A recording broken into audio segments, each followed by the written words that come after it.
बेहद की अविनाशी परम शांति। पंचम अध्याय। बेहदर बाप किए? प्रश्न। अलमाइटी अथॉरिटी किए? अल्टीमेट पावर ब्रह्म परमेश्वर किए? जहाँ को मोहम्मद ने नूर कहले, जीजस ने लाइट कहले, हेले से किए? जी एते बड़ दुनिया बनई छंती, एते यूनिवर्स, अरब खरब गैलेक्सी, अरब खरब सोलार सिस्टम, केते शक्ति अछि तांको भितरे। से शक्ति रे बेहदर विश्व को चलाउछंती। अनेक अरब खरब सूर्यमंडल माने तारा मान को चलाउछंती। केते पावर अछि तांको भितरे, आ किपरि चलाउछंती? एते बड़ विश्व को केही ना केही तो दरकार याकू चलेला वाला।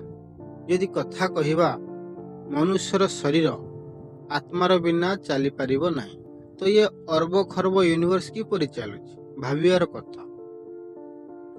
धरती तो छुंची मुन भली समान, आमर सोलार सिस्टम ब्रह्मांड भी सूर्य दाना भली। तो केते पावर हबो से परम सत्तांक पाखरे? कोन आमे अनुमान लगाई परिबा? हम शास्त्र रे कहा जायछि, अरब सूर्यर शक्ति तांको पाखरे अंश मात्र। अरब सूर्यर शक्ति तांको पाखरे अंश मात्र, आ सेही अंश मात्र शक्ति द्वारा से बेहदर विश्वर सर्जना करिथांती, चलाउ थांती, तार सर्जन भी करिथांती। जानिबा को चेष्टा करिबा बेहदर बाप किए? बाप आउ बेहदर, बाप आउ बेहद दुई शब्द को अलग अलग करी बुझिबा।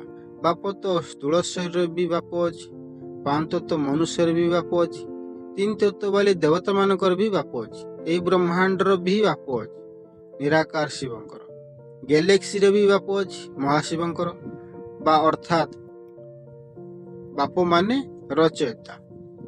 एठी आमे कथा होउछंती बेहदर अर्थ बुझिबाकू पड़िबो। बेहद माने जार कौनसी अंत नाही, जार कल्पना करि पारिबा नाही, हम भावना ठारू परे भी अति उपरे, ताकू बेहद कहिबा। बेहदर बाप बेहदर विश्वर रचयिता अटंती। बेहदर विश्व आमे जानि सारिछंती, जानिबा दरकार।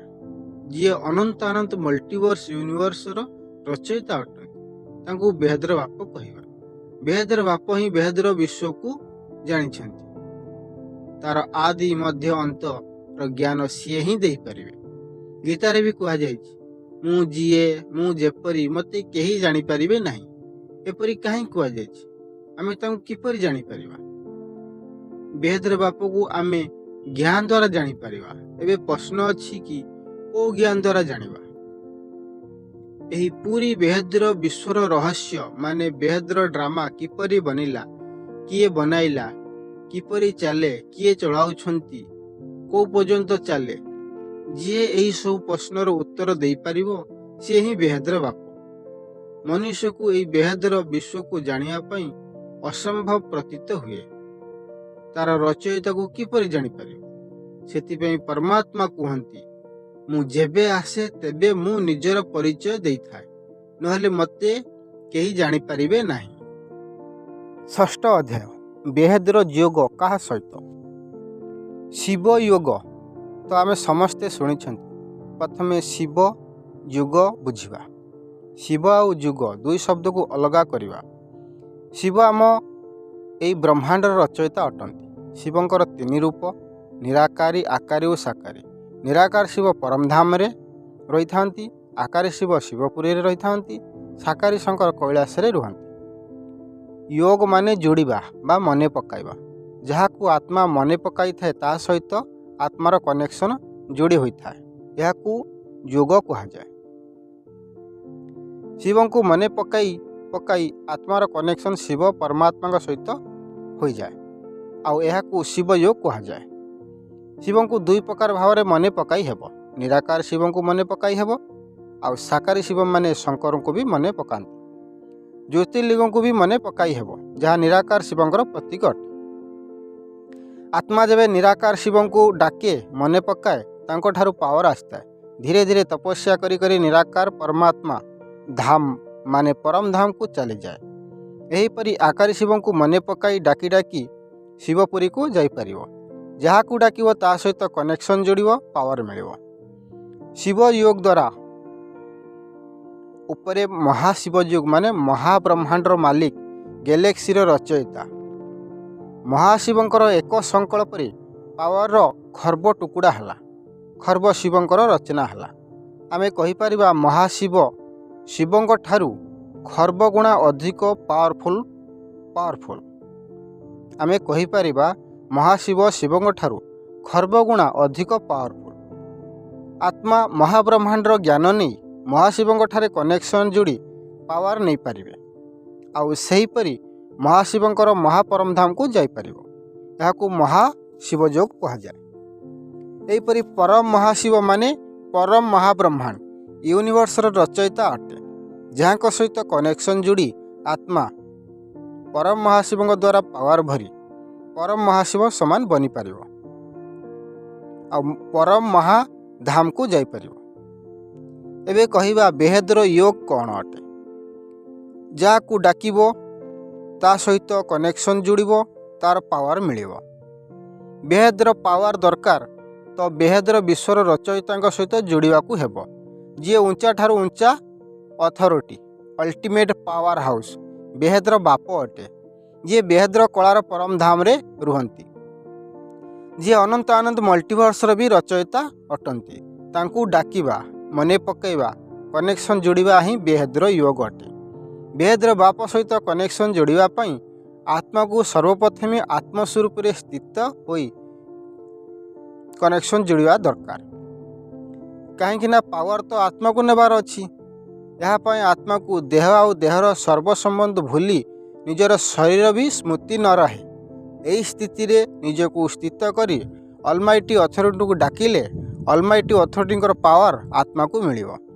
बेहेद्रे बापंक पाखरे बेहेद्र कलार परम लाइट बा पावर अच्छी जेपरी एक सूर्यर किरण होता है अनंत कोटि सूर्यर किरण परम लाइट रे स्थित अच्छी एपरी अनुभव आत्मा जेबे करिवो आत्मारे बेहेद्र परम लाइट बा पावर आसीबो आत्मा शांत स्वरूप हो जिवो आउ अंतरे आत्मा परम गति को अवश्य प्राप्त करिवो।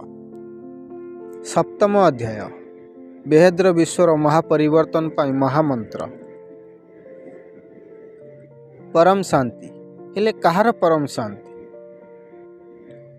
कहार खोजिबा परम शांति पांत तल पुटुला माने मनुष्य तो मायावी दुनिया रे फसिकी अछि सबकिछि प्राप्त कला परे मध्य तृप्ति काहेकि हेउना हेले तार खोजिबा कौन अटे आत्मा शांति काहेकि खोजुछि आत्मा सुख अवश्य चाहे एक दिन एमिति आसे आत्मा परम सुख ठारू भी थकी जाए तेबे आत्मा परम शांति को पाइबा पई खोजिबा पई बाहरी थाए आत्मा परम शांति खोजिबारे सेतिपई अछि कहीं ना आत्मार मूल स्वभाव संस्कार ही परम शांति अटे। आत्मा जब सर्जन हैला आत्मा वास्तविक स्वरूप परम शांति थिला हेले आज आत्मा एते तम प्रदान हो सारी कि निजर मूल स्वरूप को भूली जाइछि जन्म जन्मर दुख को भोगी चारी आत्मा नकारात्मक विचार द्वारा आत्मा नकारात्मक विचार वाला हो जाइछि सेतिपई आत्मा को निजर मूल स्वरूप को मने पकईबा आवश्यक अटे। अनेक लोक ओम शांति कहती ओम शांति माने आ ओम माने ब्रह्मा विष्णु शंकर माने तांको ठारू पावर नेउछ सबु ब्रह्मांडर मालिक ब्रह्मा विष्णु शंकर अटे तांको पाखर तो शक्ति नहीं आमे परम शांति कहिबा दरकार काहेकि आत्मार असली धर्म संस्कार परम शांति अटे। जदि आपण माने बार बार सबुथर परम शांति कहिबे आपणकर आत्मारे परम शांतिर भाइब्रेशन बा तरंग पहुँचो आ आपणकर आत्मा परम शांति अनुभव करिवो। परम शांति कहिबा द्वारा मनरे परम शांतिर भाव आसीता बेहेद्र अविनाशी ब्रह्मांड ठारू परम शक्तिया अर्थात परम प्रकाश परम तत्व शक्तिया को निज भितरे उतारी थांती आत्मा को ए स्मृति आसे कि मु परम शांति स्वरूप बनिबा दरकार सबुथर परम शांति कहिबा द्वारा मनरे जो भाव सेथिरे सकारात्मक भाइब्रेशन बनी थाए जहा द्वारा आमर कारण शरीर जो भाव प्रथमरु रेकर्ड अच्छी से सबु बदली चले आमर उरा सकारात्मक हो जाए सकारात्मक उरा हेबा द्वारा आमर कारण शरीर वायुमंडल सकारात्मक ऊर्जा ग्रहण करिवो परम शांतिर भाइब्रेशन को ग्रहण करिवो। भाइब्रेशन प्रभाव आमर कारण शरीर पड़ी था। आ कारण शरीर प्रभाव सूक्ष्म शरीर पड़ी था। आ सूक्ष्म शरीर द्वारा आमर उरा बनी था। आत्मा जब परम शांतिर संकल्प करि थाए ताहार उरा परम शांतिर भाइब्रेशन बनी थाए। आउ आत्मा निजर पाखापाखी वायुमंडल को प्रभावित करि थाए। माने आत्मार परम शांति संकल्प द्वारा जो भाइब्रेशन बनी थाए ताहा मध्य वायुमंडल को जाई थाए। आउ एही परि वायुमंडल भी परिवर्तन होई थाए। भावी भी एक कर्म अटे, भावना भी एक कर्म अटे। जेबे आत्मा परम शांति भावी थाए तो तार परम शांतिर कर्म बनी थाए।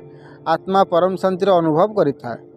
आत्मस्वरूप रे स्थित होई सबुथर परम शांति संकल्प करिवा द्वारा कारण शरीर दबी होइथिबा परम शांतिर संस्कार इमेज हुए बा देखा हुए। आउ एही परि एक दिन परम शांति अवश्य प्राप्त करिवो। अंतरे आत्मा परम शांतिर अनुभव करी सतचित्त आनंद स्वरूप रे अनुभूति करि परिवो। आत्मा ही परम सत्य अटे। चित्त माने मन आत्मा परमानंद स्वरूप रो अनुभूति करि थाए। जेबे आत्मा परम सत्य माने आत्मार सत्य अवस्था पहुँची जाई थाए जहा कि परम शांति स्वरूप अटे। माने आत्मा परम शांति को भावी भावी परमानंद को प्राप्त करि थाए। माने आत्मा परम शांति को भावी भावी परमानंद को प्राप्त करि थाए। आउ एक दिन परम शांति को आत्मा प्राप्त करि थाए। बेहद्र विश्वर महामंत्र बेहद्र बेहद्र परम परम महाशांति है, महाशांति है, महाशांति है। यही मंत्र को बार बार कहवा द्वारा आत्मा परम शांतिर अनुभव करि थाए। आउ तार आखपाखरे वायुमंडल परम शांतिर भाइब्रेशन भरी जाए। आउ एही परि आत्मा निजे परम शांति अनुभव करि परिवो। आउ अन्य मानकु परम शांति अनुभव कराई परिवो।